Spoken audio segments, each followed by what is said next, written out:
Creo que en un tema de trascendental importancia. Hoy a la mañana predicaba a través de las redes sociales, a través de Zoom, a nuestra iglesia en Colombia. Había un grupo precioso, tuvieron un grupo de alabanza, un tiempo de alabanza muy lindo, y les compartía algo de lo que voy a leer y compartir con ustedes en esta tarde. Segunda de Corintios capítulo 12, Pablo abre su corazón y cuenta algo que le está sucediendo.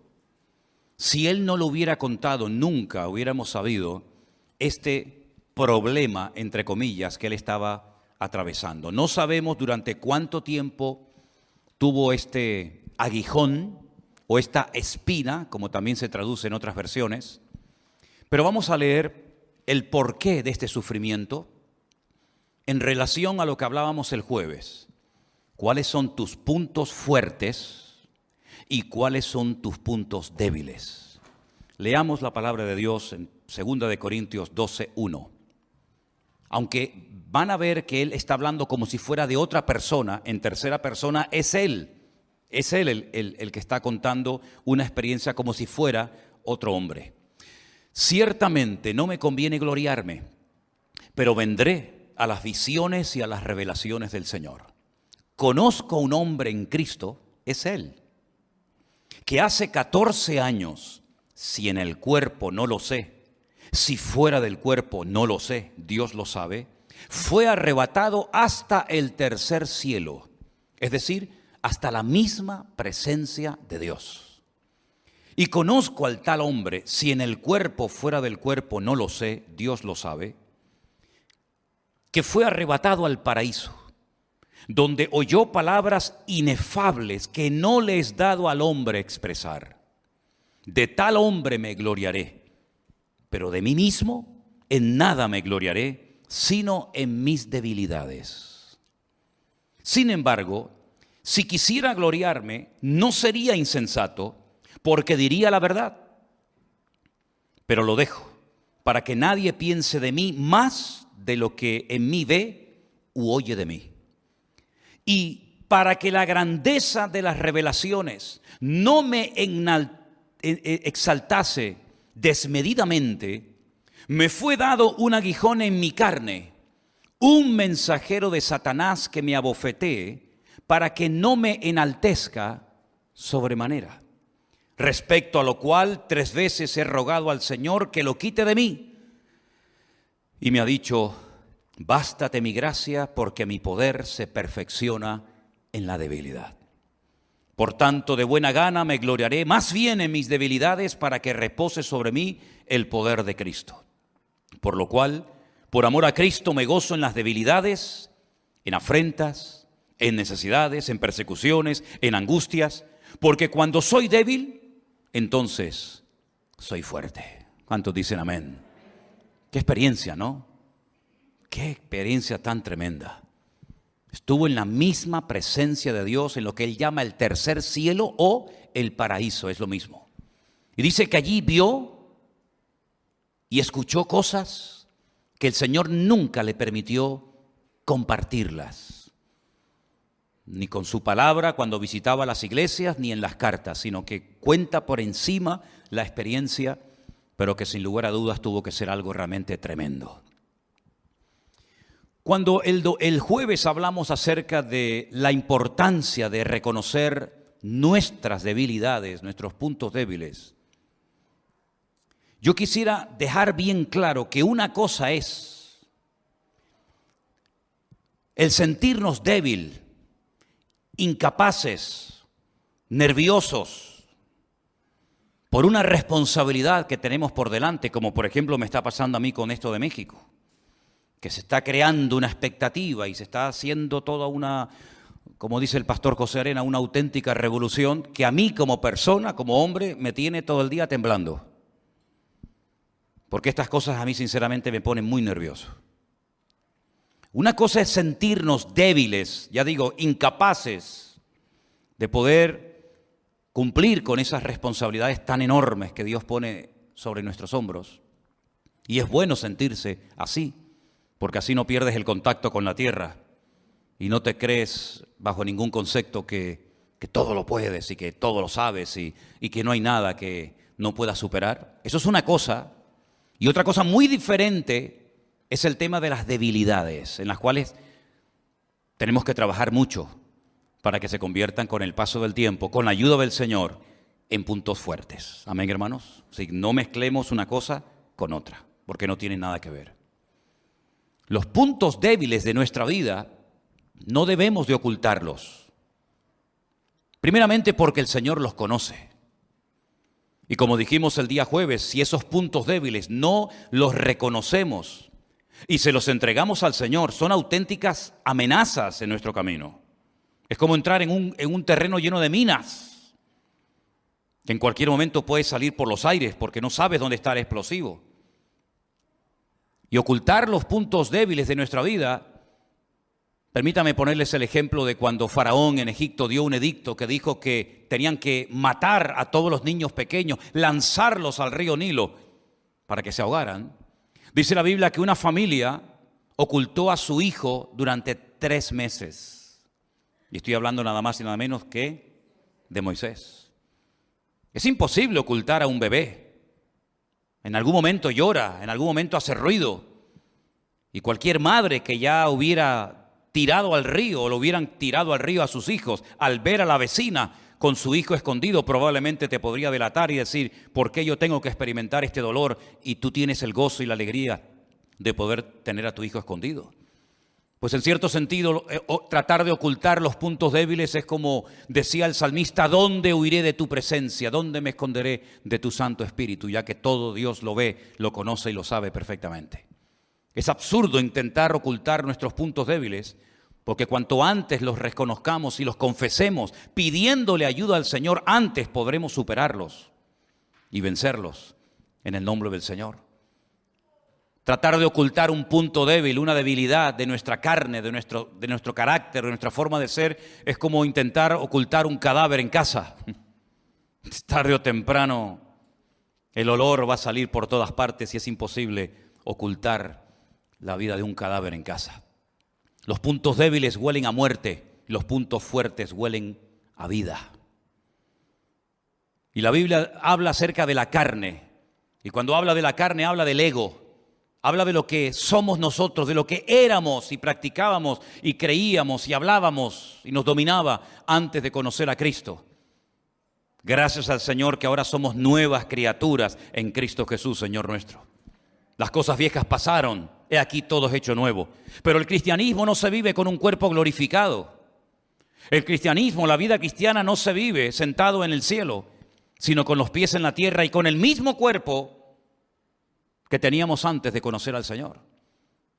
Y en ese cuerpo manchado por las cosas de este mundo, este cuerpo de barro, de polvo y ceniza, como decía el patriarca Abraham, es donde muchas veces todavía quedan reminiscencias de nuestra antigua vida. Y muchas veces pues salen a la luz. Y es lo que yo quiero en esta tarde hablar acerca de los puntos débiles. ¿Sabéis que hay más de 30 versículos en la Biblia que hablan acerca de las debilidades humanas? Y me llama muchísimo la atención que la Biblia no presenta a los hombres de Dios, a los hombres y a las mujeres, como personas que nunca fueron tentadas, que nunca tuvieron debilidades, que todo lo que hacían les salía bien, sino más bien todo lo contrario. El Señor no oculta el pecado de Adán y Eva. Podía haberlo pasado por alto, pero no lo hace. La Biblia dice que oyeron la voz de Satanás, le creyeron, le obedecieron y perdieron su comunión con Dios por desobediencia. Y la Biblia lo dice. La Biblia no oculta el asesinato de Caín. La Biblia no oculta la envidia y los celos de los hermanos de José cuando lo quieren matar, pero por la gracia de Dios se salvó y fue esclavo durante muchos años en Egipto. La Biblia no oculta las triquiñuelas de Jacob, tratando de obtener la bendición a toda costa, ¿verdad? Si hay que engañar al padre, se engaña, si hay que hacer lo que sea, se hace con tal de obtener la bendición. La Biblia no oculta el pecado terrible de David, ni su adulterio, ni cómo mató al marido de la mujer con la cual se acostó. La Biblia no oculta las debilidades de Salomón, que por cierto todos sabemos cuáles eran, ¿verdad? La Biblia no oculta que Pedro negó al Señor, ni que Lot era un pelele y él estaba dominado por sus hijas, y aunque él lo pasaba mal en Sodoma y Gomorra, con tal de tenerlas contentas, era capaz de renunciar a su comunión con Dios y separarse de su tío Abraham con tal de tenerlas a ellas contentas. La Biblia no oculta la debilidad de Judas, que dice que era una persona que robaba la bolsa, extraía el dinero y finalmente terminó traicionando al Señor por unas pocas piezas de plata. La Biblia no oculta que uno de los compañeros de ministerio de Pablo, Demas, lo abandonó, pero no para irse con otro ministerio o para congregarse en otra iglesia o para servir al Señor en otro continente o de otra manera, sino que se fue al mundo. La Biblia no oculta el pecado de Alejandro el calderero, que dice que le causó muchos males al apóstol Pablo estando en la prisión. En otras palabras, la Biblia es un libro que refleja la carnalidad de los hombres y también su santidad. La Biblia no oculta que eran hombres de carne y hueso como nosotros, hasta el punto que Santiago dice de Elías, fíjense, el gran profeta Elías, dice que era un hombre sujeto a pasiones semejantes a las nuestras. Un hombre que se desanimaba y deseó morirse. Y de hecho le pidió al Señor, quítame la vida, ya no aguanto más. La Biblia no oculta que aquel grandísimo profeta llamado Jeremías, que predicó en Jerusalén jugándose la vida y que recibió todo tipo de humillaciones, estuvo en cárceles, fue azotado, etc. La Biblia no oculta que hay un momento en el que dice, no predico más. Total, ¿de qué sirve hablar? ¿De qué sirve amonestar? ¿De qué sirve advertir al pueblo de su pecado? Si nadie se convierte, nadie cambia, todo sigue igual o peor. La Biblia no oculta que se hartó y le dijo al Señor, ya no aguanto más. Aunque dice que mientras callaba, un fuego de Dios ardía en sus entrañas, porque sabía que él era la voz de Dios que tenía que hablar en Jerusalén.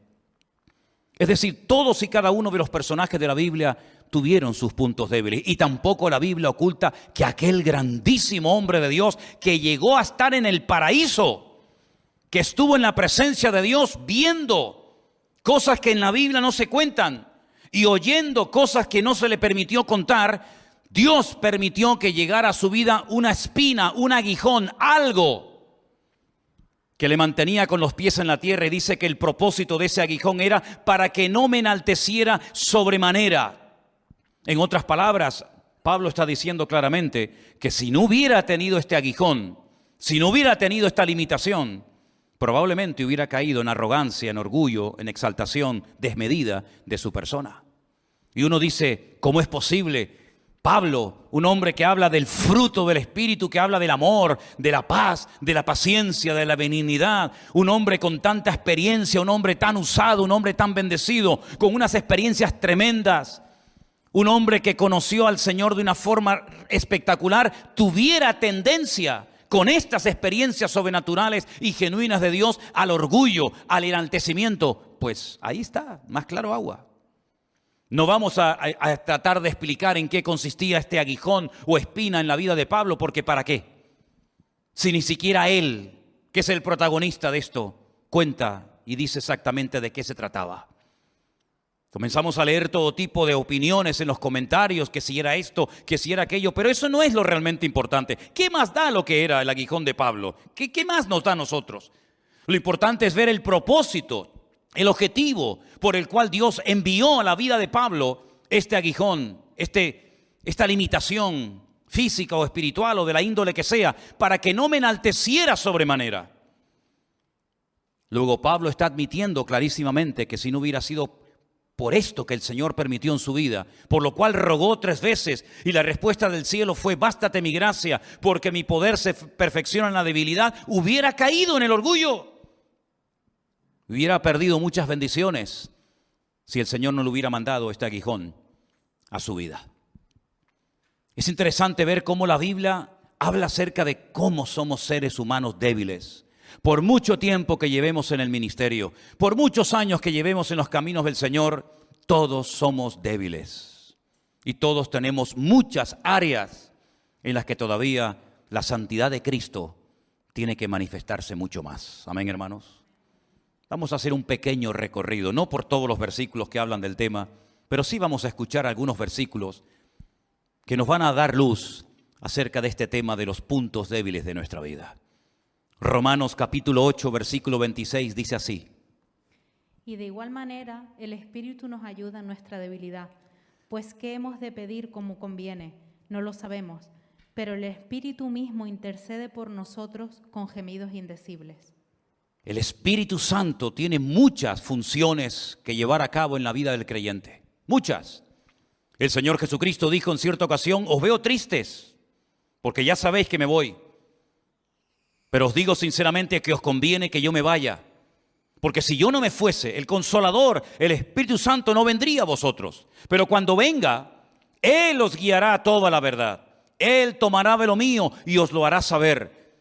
Y enumera una serie de misiones, de objetivos, de funciones del Espíritu Santo en la vida del creyente. Pero una de las cosas que dice Pablo en Romanos capítulo 8 es que ese Espíritu Santo que mora en nosotros, que está permanentemente en nosotros, nos ayuda en nuestras debilidades. ¿Cuántos dicen amén? ¿Cómo sabe el Señor, verdad? Que necesitamos una ayuda adicional.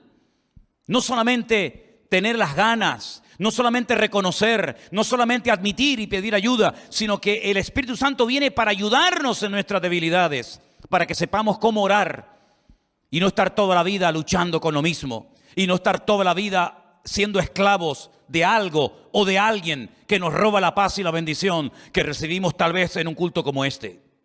Es una lástima ver a muchos creyentes que no son capaces de mantener 24 horas la bendición que han recibido.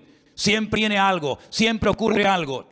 Si no es con el vecino, es con el amigo, o con el padre, con la madre o con quien sea. Y la voluntad de Dios es que tú sepas mantener tu victoria, tu firmeza en el Señor y que nada ni nadie, escúchalo bien, nada ni nadie te arrebate la bendición de Dios. Que no dependas de nada ni de nadie, sino solamente del Señor. Y para poder llegar a ese nivel de madurez, para poder mantenernos firmes 24 horas al día, 365 días al año seguido, uno detrás de otro, el Espíritu Santo que mora en nosotros viene a ayudarnos en nuestras debilidades. Y eso debería darnos un gozo y una tranquilidad tremenda. Amén, hermanos. Romanos 14:1 nos habla de un tipo de creyentes que existen, como por ejemplo este. Recibid al débil en la fe, pero no para contender sobre opiniones. Débil en la fe. Qué triste, ¿no? Ver personas débiles en la fe. Cuando la fe es algo tan importante que dice que sin ella es imposible agradar a Dios. Pues hay personas sí que tienen fe, pero es muy débil. No es una fe madura, no es una fe robusta. Es una fe que depende a veces de emociones, de sentimientos, de circunstancias. Y la Biblia dice, bueno, hay débiles en la fe. No entren a pelear, no entren a discutir sobre opiniones. Pues recíbanlo y traten de ayudarlos lo mejor posible. Espero que no haya ningún débil en la fe en esta tarde entre nosotros, ni en sus casas, sino que todos tengamos, como dijo el Señor de aquel hombre, grande es tu fe. En todo Israel no he encontrado un hombre con tanta fe como este hombre, ¿se acuerdan? También en Romanos capítulo 15, versículo 1, nos dice la palabra así. Así que los que somos fuertes debemos soportar las flaquezas de los débiles y no agradarnos a nosotros mismos. Ahí hay dos tipos de creyentes, los fuertes y los débiles. ¿A qué grupo perteneces? ¿Con quién te identificas? ¿Con los fuertes o con los débiles? Si dices con los fuertes, pues dice aquí que los fuertes deben de soportar las flaquezas de los débiles y no agradarnos a nosotros mismos. Y si eres del grupo de los débiles, pídele al Señor que salgas de ese grupo lo antes posible y que formes parte de los fuertes y maduros en el nombre del Señor. Tenemos por otra parte un versículo precioso que es un consejo a las personas que son débiles, a las personas que han caído y tropezado, a las personas que han perdido su estabilidad y firmeza en el Señor. Hebreos 11:34. Apagaron fuegos impetuosos, evitaron filo de espada, sacaron fuerza de debilidad, se hicieron fuertes en batalla, pusieron en fuga ejércitos extranjeros. No era ese el que yo decía, pero está bien, sí. El capítulo 11 del libro de Hebreos es extraordinario porque habla de cosas que se lograron hacer en la historia gracias a la fe. No todos hicieron lo mismo. Hay gente que tiene fe o tuvo fe para ir a la guerra y vencer a los enemigos del pueblo de Dios. Pero hay gente que tuvo fe para aguantar sufrimiento y torturas y adversidades. La fe nos ayuda para tantos y tantos aspectos de la vida. Y dice que hubieron personas que sacaron fuerza de la debilidad porque clamaron y se refugiaron en el Señor. Pero en la carta a los Hebreos, en el capítulo 12, verso 12, que es el versículo que es un consejo, dice: por lo cual, levantad las manos caídas y las rodillas paralizadas. Las manos caídas, los que dicen: he tirado la toalla, pastor, ya no puedo más con esto. He bajado las manos, me rindo, ya no puedo más. Las rodillas paralizadas, las que ya no quieren avanzar, los que ya no quieren caminar, han tropezado tantas veces, han hecho tanto tipo de promesas, han decidido después de un mensaje tomar una decisión por el Señor y luego no la han cumplido, no han permanecido en el Señor, que dice que a esta gente que ya ha bajado las manos y que tienen ya las rodillas paralizadas, hay que levantarlos y decirles: adelante, todavía queda mucho camino por recorrer. Le pasó a Elías, le pasó a Pedro, le pasó a tantas personas de la historia bíblica que por lo que hicieron o no hicieron, por lo que dijeron o dejaron de decir, se sintieron fracasados, inútiles. ¿Cómo se va a sentir Pedro después de haber negado al Señor 3 veces? No era la mejor noche, no era el mejor día de su vida. Fue el día malo para Pedro. Fue el día en el que no fue capaz de decir: sí, yo soy un discípulo de Cristo. Yo he visto al Señor glorificado en el monte y he visto cómo se le presentó un día a Moisés y Elías. Sí, yo lo he visto. ¿Cómo voy a negar eso? ¿Y cómo voy a negar que yo fui uno de los que repartían panes y peces a enormes multitudes cuando yo sabía que no teníamos recursos para que las multitudes se saciaran? ¿Cómo voy a negar eso? ¿Cómo voy a negar que un día entró a mi casa y oró por mi suegra y la fiebre desapareció al instante? ¿Cómo voy a negar yo que caminé con mi Señor por encima de las aguas? Pues lo negó, no sé quién es ese hombre. Y por eso dice que esa noche lloró amargamente. Y por eso el Señor, cuando resucita 3 días más tarde, le dice a una de las mujeres: dile a mis discípulos y a Pedro, porque él dice que no quiere ser más de mi grupo. A mis discípulos y a Pedro, dile que vayan a Galilea, que allí yo me voy a encontrar con ellos. Y vemos al Señor que le da una segunda oportunidad y lo restaura y lo levanta y le dice: apacienta a mis corderos. Sí, al que había negado 72 horas atrás al maestro, le dice: apacienta mis ovejas. Es decir, no sigas en ese estado de frustración y de amargura y de tristeza, porque yo todavía puedo usar tu vida poderosamente. Y aquel que le dijo: si no veo las llagas, si meto mi dedo en sus llagas y en su costado no creo, a ese también el Señor se le apareció. Y tantas personas de la Biblia que fracasaron y cayeron en su debilidad, pero que el Señor los restauró, porque nuestro Dios no solamente es un Dios que salva, sino un Dios que restaura a los que han caído y han bajado las manos y tienen sus rodillas paralizadas. También nos dice en el libro de Joel algo muy interesante, y ahora vamos a dar un giro en el mensaje, porque hay un texto que a lo mejor a priori no se entiende, pero yo lo voy a utilizar y les voy a decir por qué. Joel capítulo 3, versículo 10. Forjad espadas de vuestros azadones, lanzas de vuestras hoces. Diga al débil: fuerte soy. Forjad espadas de vuestros azadones. Es un cambio radical. No es lo mismo una azada que una espada. No es lo mismo una hoz que una lanza. Y el Señor lo que está diciendo es: cambien las armas. Ya no usen azadas, ahora usen espadas. ¿Y no será que a lo mejor el sistema o lo que has hecho para cambiar te ha fallado y estás empeñado en seguir haciendo lo mismo? Quiero recordarle las palabras de aquel hombre que todos conocemos, Albert Einstein, que dijo en una ocasión: si quieres ver cambios, no hagas siempre lo mismo. Y hay personas que están empeñadas que el sistema, que el método que ellos tienen es eficaz. Y lo podemos ver en la sociedad en la que vivimos. Y el Señor Jesucristo la definió como ciegos, guías de ciegos. Si un ciego cae en el hoyo, ¿cómo va a poder guiar a otro? Los dos caerán en el mismo hoyo, en la misma trampa, en la misma red. Nosotros tenemos armas espiritualmente hablando para poder vivir vidas cristianas victoriosas.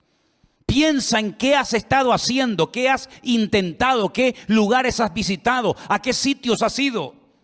¿Qué has estado haciendo para dejar lo que quieres dejar? Para cambiar como quieres cambiar.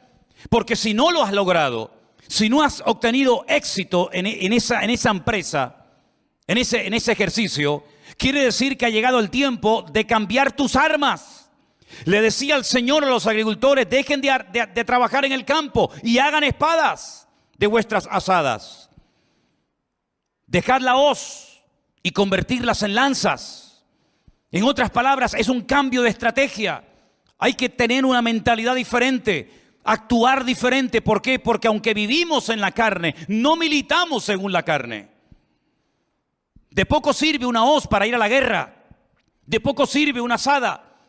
Tenemos que tener armas que nos permitan contrarrestar los ataques del enemigo. Porque las armas de nuestra milicia no son carnales, decía Pablo, sino poderosas en Dios para la destrucción de fortalezas. Pablo conocía cuáles eran las armas que Dios nos ha dado a nosotros. Y si quieren pueden leer tranquilamente el capítulo 6 de la carta de Pablo a los Efesios, donde van a ver cómo él describe la armadura de un soldado romano y él aplica cada una de las partes de la armadura del soldado romano a distintas armas que tiene el creyente para defenderse y atacar en el día de hoy. Él observaba que el soldado romano no iba desprotegido en cuanto a la cabeza, sino que llevaba un yelmo. Y él dice: el yelmo es como la salvación. Es decir, el yelmo guarda la cabeza. Y él dice: mentalízate, cambia tu forma de pensar. Eres salvo, por lo tanto ahora ya no puedes pensar, vivir, actuar y comportarte como antes lo hacías. El soldado romano se protegía el pecho con esa coraza: la justicia de Dios en tu vida. Ninguna condenación hay para los que están en Cristo Jesús, porque ahora hemos sido justificados por la sangre de Cristo. Él sabía que el soldado romano necesitaba un escudo para poder repeler los ataques del enemigo, y él dice: ese escudo lo voy a comparar a la fe. Porque cuando el diablo te lanza un dardo de fuego, tú puedes usar el escudo de la fe y neutralizar al enemigo. Pero hace falta una espada, hace falta un arma que te permita atacar y neutralizar al enemigo. La espada es la espada del Espíritu, que es la palabra de Dios. Y cuando camines por la vida, ya no caminas en la carne, ya no caminas en el ego, en la arrogancia, en la soberbia, sino ahora con el apresto del Evangelio. Ahora tenemos un mensaje que transmitir, tenemos una palabra que comunicar, el Evangelio de Jesucristo, que dice: ir por todo el mundo y predicar este mensaje. En otras palabras, el cristiano no va por la vida desprotegido. ¿Y ahora qué hago? ¿Ahora qué hago? Cada vez que tengo problemas vengo a la iglesia y cuando se me resuelven ya no vengo más. Esa no es la vida que la Biblia describe para ti y para mí. La Biblia nos enseña que es bueno congregarse. No dejéis de congregaros como algunos tienen por costumbre, dice la Biblia. Ya en el siglo I había hermanos que no le daban importancia al congregarse. Pero no es suficiente con congregarse. Tú tienes que aprender a defenderte tú solito, tú sola en casa. Cuando eres tentado, cuando eres calumniado, cuando eres perseguido. A lo mejor vives en una familia donde tú eres la única, el único convertido, y se ríen de ti tus compañeros de trabajo. ¿Cómo actúo? ¿Cómo hablo? ¿Cómo reacciono? Como dice la palabra de Dios. Con esas armas. El nombre de Cristo es una de ellas. La oración es otra. La palabra de Dios es otra. Y así cada una de esas armas me ayudan a vivir en victoria. Hay que cambiar las armas. Miren, por ejemplo, esta serie de fotografías que vamos a mostrarles. Esa era un arma muy poderosa hace siglos, la famosa catapulta. Hoy en día sería ridículo ir a la guerra con una catapulta. O con esta otra arma que ven ustedes ahí, sí, que podía matar, hacía mucho daño, la ballesta, pero son armas muy antiguas. Esas armas hoy en día están en un museo, son reliquias que la gente va a visitar. Esas catapultas que lanzaban piedras, esa bola con pinchos que utilizaban en el campo de batalla, en el cuerpo a cuerpo, tuvieron su momento, pero sería ridículo hoy en día mandar a un soldado a la guerra con estas armas. No tiene ningún sentido, están caducadas, ya no funcionan. Nadie va a la guerra con este tipo de armamento. Antes sí, tuvieron su momento, tuvieron su lugar. Cualquiera daría lo que fuera por tener cosas como estas. Pero hoy en día hay otro tipo de armas. Comparen eso con una catapulta. Comparen eso con una catapulta. Robots que son capaces de ir a lugares donde no hace falta ni que vaya el ser humano, lo teledirigen para que vaya y dispare. Miren qué misiles que pueden viajar miles y miles de kilómetros a otros continentes y hacer una destrucción terrible. Miren qué armamento. Queridos hermanos, hay armas antiguas y armas modernas. Y en el mundo espiritual ocurre exactamente lo mismo. Cuando tú no conocías al Señor, tenías tus métodos, tenías tus ideas para defenderte, para protegerte, pero no puedes seguir aplicando, no puedes seguir viviendo con aquellos métodos hoy en día tu vida cristiana. ¿Qué hacías antes cuando alguien te criticaba? ¿Qué hacías antes cuando alguien te insultaba? ¿Qué hacías antes cuando alguien te miraba mal? ¿Qué arma utilizabas? ¿El amor? ¿La paciencia? ¿La misericordia? ¿La oración? ¿La bendición? ¿Seguro? Utilizabas el impulso de tus puños, las palabras de tu boca. Sabe Dios qué armas utilizábamos nosotros, ¿verdad?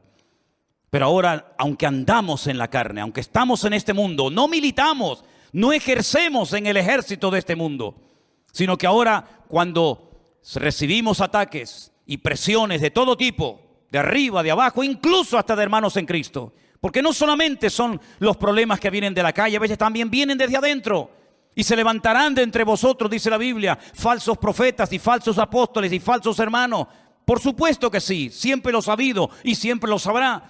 Pero ¿cómo reaccionamos ahora ante todo eso? Con armas diferentes, con armas espirituales, con lo mismo que hacía el Señor cuando le insultaban, que no devolvía otra maldición. Dando ejemplo, comportándonos de una forma distinta y diferente, llevando todo a la oración, a la presencia del Señor y poniendo todo en sus manos, sabiendo que Él es nuestro mejor abogado. ¿Cuántos dicen amén? Si no aprendemos a vivir así, si no queremos defendernos a nosotros mismos, estaremos perdiendo el tiempo y seremos otra vez víctimas de nosotros mismos. Porque dicho sea de paso, el mayor enemigo que nosotros tenemos somos nosotros mismos. Las armas que el Señor nos ha dado son armas poderosas que en el mundo espiritual tienen un efecto destructivo.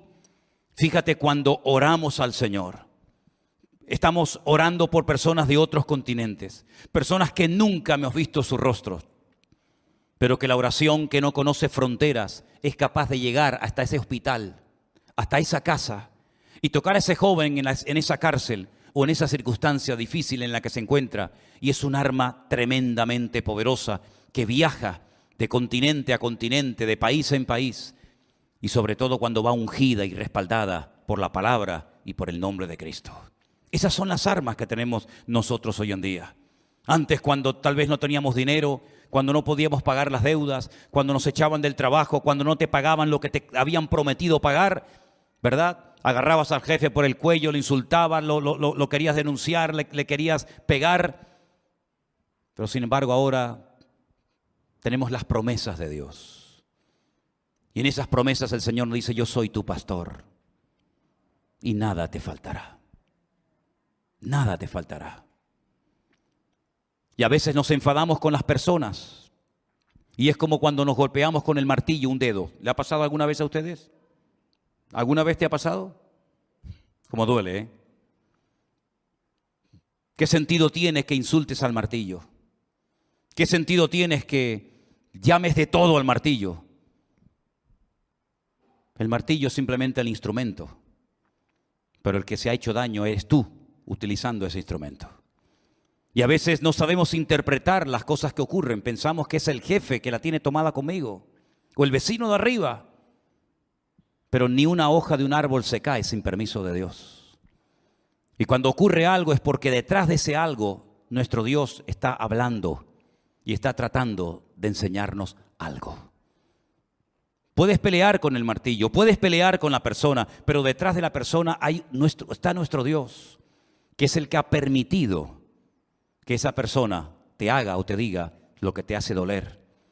Y así como Pablo le dijo al Señor: quítame esto, y el Señor le dijo: no. Y volvió a pedírselo otra vez y le dijo el Señor: no. Y en 3 ocasiones rogó, quítame este aguijón, esta espina de mi vida. Y el Señor dijo, no te lo voy a quitar, pero te voy a enseñar algo que no has aprendido hasta ahora. Y lo vas a aprender sí o sí.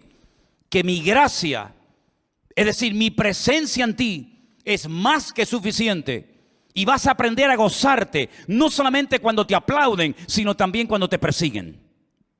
Y vas a aprender a gozarte, no solamente cuando hay una multitud de gente que te escucha, sino cuando estás solo en una mazmorra que nadie viene a visitarte. Allí vas a escribir una de las mejores cartas que jamás en tu vida habías pensado escribir, cuya palabra principal y más repetida será gozaos en el Señor, regocijaos en el Señor. Otra vez os digo, regocijaos en el Señor. Y vas a aprender a gozarte cuando hay un montón de gente que te escucha y te admira. Y vas a gozarte cuando un Demas te abandone o cuando un Alejandro el Calderero te traicione y cuando nadie en tu primera defensa esté a tu lado. Vas a aprender a gozarte en afrentas, en debilidades, en soledad. En todo momento vas a aprender a gozarte. Es decir, el favor que le estaba haciendo el Señor a Pablo con este aguijón fue tremendo. Y tarde o temprano todos nosotros, si el Señor lo cree conveniente, mandará a nuestra vida un aguijón, algo que no nos haga perder la perspectiva de que somos seres humanos limitados y finitos en espacio y en tiempo, pero que tenemos un Dios que se llama El Shaddai, que significa el Todopoderoso o el Suficiente, que estará contigo todos los días hasta el fin del mundo. Bendito sea Dios. Hay lecciones que se aprenden leyendo la Biblia, las captas, las aprendes, las memorizas, las interiorizas, las pones en práctica, amén. Pero hay otras lecciones que se aprenden llorando y sufriendo y son las que nunca se olvidan. Por eso decimos en una de las canciones que tenemos en el repertorio de la iglesia, hay dolores que son una bendición. Y las hermanas saben perfectamente, las que habéis sido madres, sabéis perfectamente que vuestros hijos son una bendición, pero los paristeis con dolor. Y esa experiencia que tuvisteis con dolor, no se olvida nunca. Y lo que se aprende en la vida cristiana con dolor, con lágrimas, con sufrimiento, no se olvida nunca. Dice la Escritura, y aunque era hijo, hablando del Señor Jesucristo, por lo que padeció, aprendió obediencia. Los seres humanos tenemos ese punto de cobardía que es querer siempre huir de lo peligroso, huir de aquello que nos puede hacer o producir dolor, huir de aquellas situaciones que no controlamos. Pero el Señor muchas veces nos mete en situaciones, como por ejemplo cuando describe en el Salmo 23, valles de sombra y de muerte, donde uno dice, sácame de aquí, yo no quiero estar aquí. Pero el Señor dice, pero mi vara y mi cayado te infundirán aliento. Y el Señor a veces permite que nos rodeen ejércitos, como lo permitió con la vida de David, que pensaba que iba a morir. Pero llegó a escribir uno de los salmos más hermosos que jamás había escrito, cuando dijo, el Señor es mi luz y mi salvación. Aunque un ejército acampe contra mí, no temerá mi corazón. Y eso lo escribió en medio de un ejército que lo quería devorar. Así que mis queridos hermanos, todo en la vida, siempre y cuando andemos en orden, en santidad y en obediencia, todo tiene una razón de ser. Y antes de que termine este año, oraremos y confesaremos y trabajaremos para que los puntos débiles de nuestra vida se conviertan en puntos fuertes para la honra y la gloria del Señor. Y usted dice, ¿se puede? Claro que se puede. Mira a Pedro negando al Señor y años más tarde muriendo crucificado en Roma para la gloria del Señor. Mira a Juan diciendo, ¿quieres que oremos para que caiga fuego del cielo y los destruya a todos? Y al final fue el hombre que más pronunció la palabra amor. Amaos los unos a los otros, porque el que ama ha conocido a Dios y el que no ama no ha conocido a Dios, ¿verdad? Claro que se puede cambiar, claro que uno puede ser restaurado, pero uno tiene que querer. Y la pregunta que yo os hago esta tarde es, ¿queréis verdaderamente superar los puntos débiles de vuestra vida, sí o no? Pues ponte de pie en esta tarde y eleva esta palabra de oración al Señor. Y pídele con toda tu alma y con todo tu corazón a Él, que te ve y te conoce perfectamente, que te ayude. que te ayude, que te renueve, que te transforme y te cambie, para que con su ayuda y su bendición y su palabra en nosotros podamos superar toda debilidad que todavía pueda estar entre nosotros.